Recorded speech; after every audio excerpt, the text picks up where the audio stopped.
والصلاۃ والسلام علی رسول اللہ وعلی آلہ وصحبہ ومن والہ۔ اس سے پہلے کہ کچھ شکریہ ادا کیا جائے، یہ جو رو بہہ رہی ہے بڑی بابرکت اور انتہائی معنی خیز، اس کے اندر تھوڑی سی اس بہتی گنگا میں ہم بھی اپنا حصہ شامل کرنا سعادت سمجھتے ہیں۔ دیکھیں جی، جو آج کا موضوع ہے وہ ٹرائبل ایگریشن سے ایک ڈسپلنڈ سوسائٹی کی طرف کا سفر ہے، جو 23 ایئرز کے مختصر سے عرصے میں ہم نے آبزرو کرنا ہے اس سیمینار کے ان نکات کی روشنی میں۔ اس میں ہمیں جو دو زیادہ بڑی چیزیں نظر آتی ہیں، ان میں ایک چیز ریاست کا ایک منظم تصور ہے اور ریاست کا ایک نظام سامنے آنا ہے، جس نے ریاست کو قبیلے کے سردار کی نظامت سے نکال کر ایک معاشرے میں رہنے والے تمام افراد کی نمائندگی کی طرف لے کر جایا ہے۔ جس طرح میثاق مدینہ ہوا، تو میثاق مدینہ میں ہم دیکھ سکتے ہیں کہ کسی ایک قبیلے، کسی ایک ایتھنیسٹی، کسی ایک ریلیجس کمیونٹی، اس کی ظاہراً ایک کوئی نمائندگی نہیں تھی، ان میں سے کسی کے بھی نمائندہ آپ نہیں تھے، لیکن ہم نے دیکھا کہ یہودیوں نے، عیسائیوں نے، مشرکوں نے اور ظاہر مسلمانوں نے نبی اکرم صلی اللہ علیہ وسلم کو نہ صرف اپنا سربراہ ریاست مانا، بلکہ اپنے سیاح و سفید کے حوالے سے فیصلہ کرنے کا بھی اختیار اور اجازت دے دی۔ تو یہ وہ پہلا سٹیپ ہے جس نے ریاستی نظم کو انسانیت کے اندر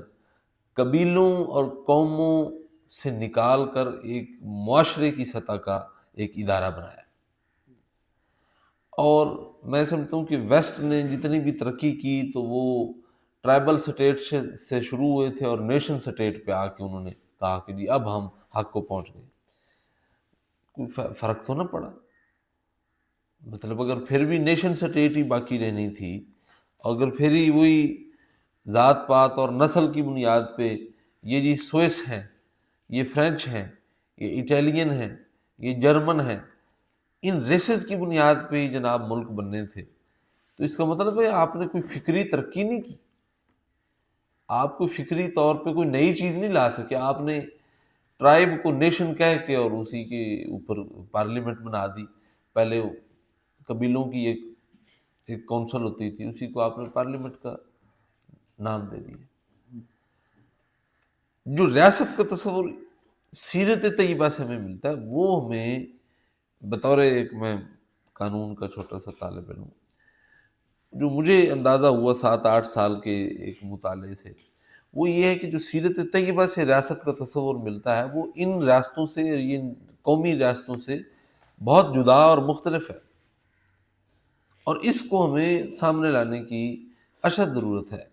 کہ ہم لوگوں کو بتائیں کہ ریاستیں ان بنیادوں پہ اگر بنے تو وہ ویلفیئر سٹیٹ ہوتی ہیں، وہ فلاحی ریاستیں ہوتی ہیں،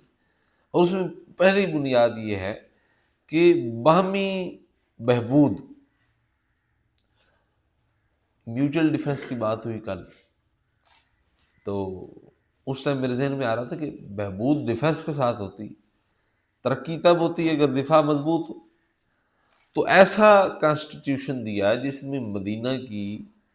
جو بھی ایتھنیسٹیز تھیں، حتیٰ کہ میں آپ کو بتاؤں، اگر یہ پرسوں جو سیمینار ہوا اس کے بعد میں نے اس پر کافی پڑھا تو مجھے اندازہ ہوا کہ مدینہ میں عرب زبانوں کے علاوہ بھی کچھ ایسے لوگ موجود تھے جو سریانی زبانیں یا اس طرح کر کے یمن میں سے کچھ آئے ہوئے لوگ تھے جو باقاعدہ وہ عربی نہیں بولتے تھے جو وہاں رائج تھی، یعنی لنگوسٹک ڈائیورسٹی بھی تھی، کلچرل ڈائیورسٹی بھی تھی، ایتھنک تو وہاں 4-5 بڑے بڑے گروپ تھے، اور ریلیجس ظاہر ہے الگ الگ سٹریمز تھیں، مذہبی حوالوں سے تو الگ الگ مکمل الگ الگ ایک گروہ تھے۔ ان کے درمیان جو کانسٹیٹیوشن طے ہوا اس میں انہوں نے کہا کہ ہم ایک دوسرے کا دفاع بھی کریں گے، اور بعض اوقات وہ ہم دیکھتے ہیں تو یہ ناممکن سی بات نظر آتی ہے، لیکن یہ ہوا، اس پہ امپلیمنٹیشن ہوئی۔ مسلمانوں کا یہودیوں نے دفاع کیا، یہودیوں کا مسلمانوں نے دفاع کیا۔ وہ ایک الگ بات ہے کہ بعد میں جو دغا بازی ہوئی ہے، جو اس کے بعد اس کا حشر ہوا، وہ ایک الگ بات ہے، لیکن یہ کنسیپٹ دیا گیا کہ آل انکلوسیو سوسائٹی، جس کے اندر رہنے والے تمام لوگوں کو انسانوں کی طرح ڈیل کیا جائے، ان کا رنگ، نسل، قوم، مذہب، زبان، اس سے بڑھ کر ایک ریاست بنائی جائے جس میں ان کو اللہ کی مخلوق سمجھ کے، الخلق و عیال اللہ کے نسب العین کے تحت ایک ریاست کے طور پہ، ایک اینٹی کے طور پہ ایک ریاست میں برابر کا شہری ان کو تسلیم کیا جائے۔ وہ کوئی سیکنڈ کلاس نہ ہو، کوئی تھرڈ کلاس نہ ہو۔ آپ کو پتہ ہے اسرائیل کا جو بیسک لا ہے، ہم دنیا کو کہتے ہیں، رات کو میں سن رہا تھا ایک اسکالر کو، ان کا نام لینا ضروری ہے، وہ فیصل وڑیچ صاحب ہے، ان کو میں نے سنا، مطلب یہ علمی بدیانتی ہوتی ہے کہ بندہ کہے کہ یہ میری کوئی ہے، تو جہاں سے سنا اس کا سورس مجھے بتانا چاہیے۔ اور رات کو بتا رہے تھے کہ اسرائیل کے جو بیسک لا ہے اس میں یہ لکھا ہوا ہے کہ جو لوگ یہودی ہیں ان کے علاوہ دوسرے لوگوں کے کوئی حقوق نہیں ہے، وہ انسان کے طور پہ ان کو ڈیل نہیں کیا جائے گا، ان کو ایک لیگل پرسنالٹی کے طور پہ ڈیل کیا جائے گا جس کے ہم مخصوص حقوق ہوں گے جو ان کو ملیں گے، اس کے علاوہ وہ کوئی اس ریاست کے حصہ دار نہیں ہوں۔ تو مجھے فوراً میثاق مدینہ یاد آیا، اور پھر خطبہ حجۃ الوداع یاد آیا کہ وہاں ایک برابری ہے، وہاں ایک یگانگت ہے، وہاں شمولیت ہے، وہاں سب کو ایک اپنائیت کا تصور ہے، اور یہاں ایک بیگانگی ہے، ایک اجنبیت ہے۔ تو یہ چیزیں ہیں، تو یہ چند ایک میں نے چیزیں آپ کے سامنے رکھنی تھیں۔ بہرحال جو میری بنیادی ڈیوٹی ہے وہ آپ سب لوگوں کا شکریہ ادا کرنا ہے۔ فروری 2025 میں وفاقی وزارت تعلیم و پیشہ ورانہ تربیت حکومت پاکستان نے ایک پروجیکٹ کی منظوری دی یہاں جامع محمدی شریف میں، کہ پنجاب لیول پہ، صوبہ پنجاب لیول پہ، جو ویسے تو وہ پورے ملک کا انیشیٹو ہے، لیکن قومی رحمت للعالمین و خاتم النبیین اتھارٹی کی ایک ذیلی برانچ یہاں منظور کی گئی، جس کے تحت آج کا پروگرام اور 2 دن پہلے بھی ایک پروگرام ہوا، وہ بھی منعقد ہوا، اور یہ یہاں سے وہ ریگولر ان کی ایکٹیویٹی چلتی رہتی ہے۔ اور آج کی بھی یہ جو سرگرمی ہے یہ اسی ریجنل سینٹر کی ایک سرگرمی ہے۔ اس کے انتظام کرنے میں اور اس کی کوارڈینیشن میں مجاہد علی صاحب نے بڑی تندہی کے ساتھ اقبال مجلس ادب کو اس میں انوالو کیا، اور اس کو اس میں مکمل فعال کرتے ہوئے جو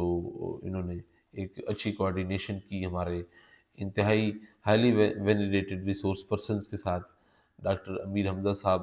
ان کا جامعہ سے جو تعلق ہے وہ کسی تعارف کا محتاج نہیں ہے، لیکن ان کے ساتھ بھی ظاہر ہے کہ رسمی رابطے کے ذریعے ان کو درخواست کی گئی، ان کی مہربانی، یہ تشریف لے آئے، وقت نکالا۔ رمضان کے آخری عشرے میں آپ سب لوگ اس چیز کی گواہی دیں گے، ہم سب کہتے ہیں عید کے بعد دیکھیں گے،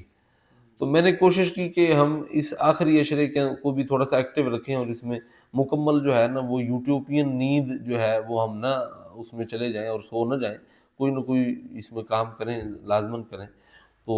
اس میں اسی کڑی کو جو ہے چلایا۔ ڈاکٹر فہد صاحب کا میں شکر گزار ہوں، انہوں نے ریسورس پرسنز تک ہماری رسائی ممکن بنائی، اور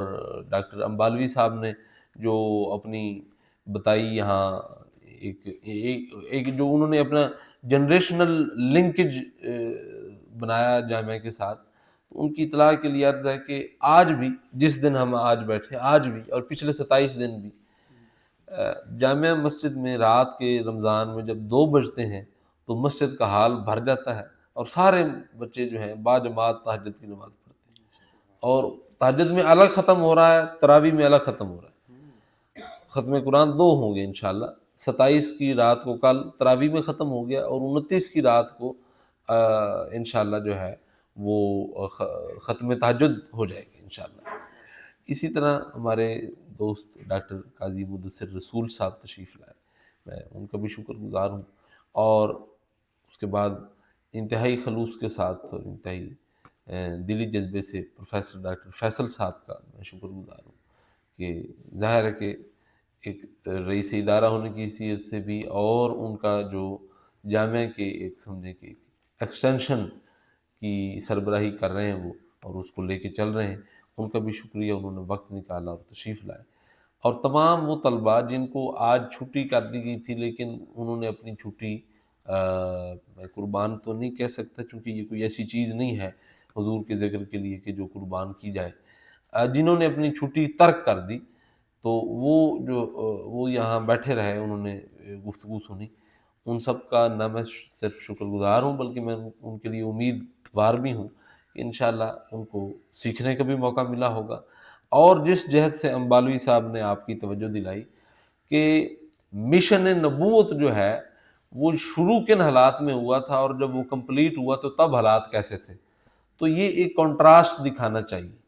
ایک دونوں سائیڈز کو ہمیں دکھانا چاہیے۔ انشاءاللہ ہم ادارہ تحقیقات اسلامک یونیورسٹی میں وہاں بھی ایک پروجیکٹ کر رہے ہیں، تو وہاں انشاءاللہ اگلے مہینے ایک ہم پروگرام کر رہے ہیں کہ prophetic model of state governance کے نام سے، تو اس میں آپ بچوں کی بھی میرا خیال ہے کہ ہم یہاں سے کوئی شمولیت کروائیں گے، اور اپنے ریسورس پرسنز جو آج یہاں آئے ہیں تو ان کو ہم آفیشلی وہاں ہوسٹ کریں گے کہ ایک جو نبوی ماڈل ہے، اسوہ حسنہ ہے ریاستی نظم و نسق کا، اس کی وہ جہات جو مخفی ہیں، ان میں دو میں باتیں آپ کے سامنے جو میرے پروگرام کا وہاں موضوع ہے۔ ایک یہ کہ اسٹیٹ کرافٹ چلانے کے لیے اخراجات کی ضرورت ہوتی ہے، ٹھیک ہے، ایک تو ہے نظام معاش جو عوام کے لیے، اس پہ یاسین مظہر صدیقی صاحب کی کتابیں آپ کو مل جائیں گی، ایون ڈاکٹر ہمایوں باشمس صاحب کے مقالات میں کچھ چیزیں آپ کو ملیں گی، لیکن یہ جو میں عرض کر رہا ہوں کہ سٹیٹ کرافٹ کو چلانے کے لیے جو اخراجات ہوتے ہیں، جس کو آپ ریونیو کے ذریعے پورا کرنے کی کوشش کرتے ہیں، تو اس حوالے سے نبوی ماڈل کیا ہے؟ اسٹیٹ گورننس تب ہوتی ہے، گورن تب ہوتا ہے چیزیں جب فائنینس ہوتی ہے، جب فائنینس نہیں ہوگی تو there is no way to govern اینی تھنگ۔ تو to govern the state we must have some major level finances, تو جو فائنینسز ہیں وہ کیا طریقہ کار تھے، کوئی ٹیکس کی صورت تھی، کوئی جزیہ کی صورت تھی، لیکن یہ ایک سطحی بات ہے، اس پہ میں نے کام کروانا شروع کیا ہے، تو مجھے پتہ چلا کہ اس پہ تو سیرت نگاروں نے بڑا ابتدا میں ہمیں ریکارڈ دیا ہے کہ یہ تو واضح نہیں کیا گیا نا، ہم نے تو جزیہ پہ ہی روک دیا کہ وہ جو ایدم وہم صاغرون اور بس اللہ اللہ خیر صلی اللہ، لیکن جو ریاست نے اپنی جنریشن کی نا انکم کی خلفاء راشدین کے زمانے تک، اور بعد میں حتیٰ کہ جو اندلس کا ماڈل ہمارے سامنے آتا ہے، عبد الرحمن الداخل کا ماڈل ہمارے سامنے آتا ہے، اس پہ تحقیق کروانے کی میں انشاءاللہ اس پہ ایک ریسرچ پروجیکٹ بھی دے رہا ہوں، اس کی ہم انشاءاللہ اپروول لیں گے اگلے مئی میں، اس پر ایک باقاعدہ ایک کتاب لکھی جائے اور بلکہ پوسٹ ڈاکٹرل لیول ایک ریسرچ کروائی جائے۔ اس کا دوسرا جو پہلو ہے، ایک تو ریونیو کا ہو گیا، دوسرا وہ ہے کہ ایڈمنسٹریشن آف جسٹس جو ہے، جو نظام عدل گستری ہے، یہ تو ہمیں پتہ ہے کہ وہ یہودی کی زرہ تھی اور حضرت علی اس مقدمے میں ہار گئے، اور وہ سارا بھائی وہ قاضی اپوائنٹ کون کرتا تھا، قاضی کی پریویلیجز کیا ہوتے تھے، قاضی کا پروٹوکول کیا ہوتا تھا، اس کی سیلری کیا ہوتی تھی، اس پر ہمیں خصاف کی وہ قاضی ادب القاضی یا رسم المفتی اس طرح مل جائیں گی کتابیں، لیکن سیرت کے پہلو سے اس پہ کام ہونے کی بہت کرنے کی ضرورت ہے، تو اس حوالے سے ہماری ہے، میں نے بات نہیں کی لیکن اس موضوع پہ نہیں بات کی، تو انشاءاللہ ہم اپریل میں اس پر ایک کام کر رہے ہیں، تو اس میں آپ سب بچوں کو بھی ہم انشاءاللہ لے کے جائیں گے، اور کوشش کریں گے کہ ہمارے ریسورس پرسن جنہوں نے ہمیں اس حوالے سے ایک رہنمائی دلوائی ہے کہ نئے موضوعات پہ کام، تو یہ بھی چونکہ پہلے سے نیا موضوع ہم لا چکے ہیں، تو اس پہ بھی ان کو بھی انگیج کریں گے وہاں اسلام آباد میں۔ اسی پر میں اپنی گفتگو کا اختتام کرتا ہوں، اور وہی جو ہمارا نعرہ اور وہ ایک سمجھ لیں کہ ایک ہمارا ٹریڈ مارک شعر ہے کہ وہ دانائے سبل ختم الرسل مولائے کل جن غبار راہ کو بخشا فروغ وادی سینہ، نگاہ عشق و مستی میں وہی اول وہی آخر، وہی قرآن وہی فرقان وہی یاسین وہی طہ۔ تو غالب نے کہا تھا کہ جب دل میں تم ہی تم ہو تو آنکھوں سے نہاں کیوں ہو۔ تو بہت شکریہ، جزاکم اللہ خیر کثیر۔